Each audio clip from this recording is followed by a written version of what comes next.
जो ड्रोन हरवला त्याला शोधायला चाललोय आणि ते पण 2 दिवसांनी चाललोय. आणि राहुलच्या घरी स्टे करायला होतो. राहुल बोला ड्रोन हरवलाय तर आपण जाऊ शोधायला. त्यामुळे थोडे होप्स आले आणि चहा आणि घावण्याचा नाश्ता करून निघालो. पण निघायच्या आधी एक कोयती घेतली कारण तिकडे झाड आणि प्राणी वगैरे खूप होते, त्यामुळे सेफ्टीसाठी. आणि अर्ध्या तासातच रत्नदुर्ग किल्ल्यावर पोहोचलो आणि ड्रोन शोधायच्या आधी खंडोबाला पहिला नवस केला. एलकोट जय मल्हार. ड्रोन मिळू द्या आमचा. एवढ्याच अंतरावर आहे.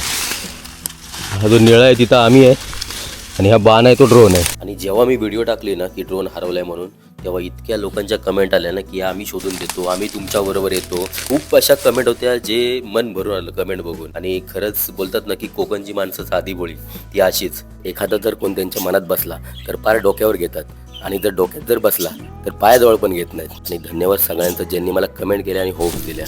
हा बघ ड्रोन भेटला.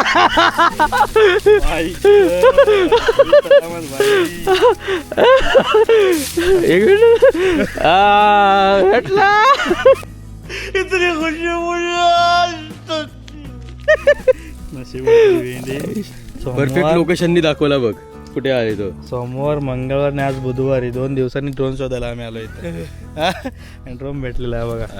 बघ काही झालं पण नाही. मला आहे ते भेटला. बाबा कुठे गेलेलास? तसाच पडून होता तिथे. DJI चा मिनी AC हा मॉडेल आहे आणि परफेक्टली वर्क करत होता.